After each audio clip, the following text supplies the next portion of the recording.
Mga kaimangwa, ang katuyang Legazpi Film. Ang Legazpi Movement.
Dahil sa iyong mawaing puso, kami nagpapasalamat sa pag-alala mo sa aming kalusugan sa araw na ito.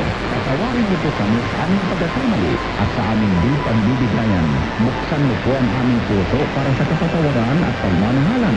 Alisin mo po ang bigat na dala ng mga problema at bigyan mo po ng kaligayahan ang mga namimighati. Ipinapanalangin po namin ang kaligtasan ng mga naglalakbay, ng mga nagkatanog sa kalusugan, kaligtasan ng bansa at ang may mabibigat na tungkulin. Ipagpatuloy po ninyo ang paglaan ng grasya sa amin at panatilihin mo po ang pagkakaisa ng aming lipunan bilang magkakapatid. Amen. Muli po naming winawakasan ang isa na namang araw ng broadcast. Inyo pong napakinggan ang DZGB, isang pangkomersyal na himpilan ng radyo na pag-aari at pinamamahalaan ng PBN Broadcasting Network Incorporated at may kapahintulutan sa Komisyon ng Telekomunikasyon na nauusin sa Butang 80-70. Ang DZGB ay naglilingkod sa inyo araw-araw mula 5 ng umaga hanggang 11 ng gabi na may lakas na 10,000 watts. Ang aming studio at transmitter ay matatagpuan sa JB Bayona Building, Imperial Court Subdivision, Legazpi City. Ang himpilan ito ay pinangangasiwaan at isinasaayos ng mga kawaning lisensyado ng National Telecommunications Commission. Ronald Baldo, license number 2K-1PB24949.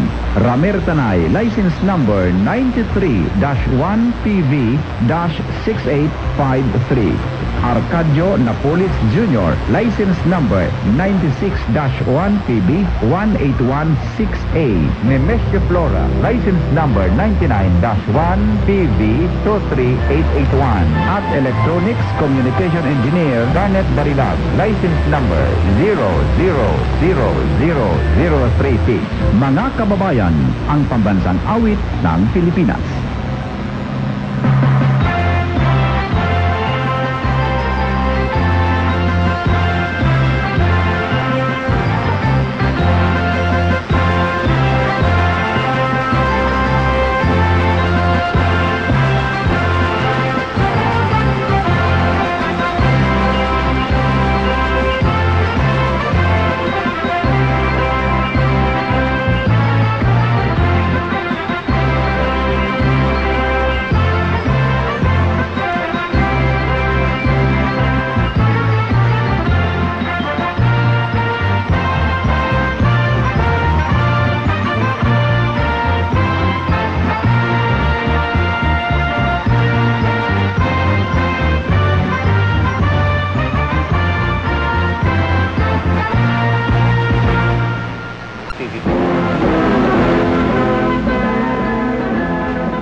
So that's why it's always important to use sunscreen kasi ayun talaga yung parang defense natin when it comes to the UV when it comes to UV rays at yung mga ganong melasma, hyperpigmentation. So parang preventative skincare lagi ang sun care, ang sunscreen. So yun na kaya sinasabi nila na pinaka-importante ang pagsa-sunscreen.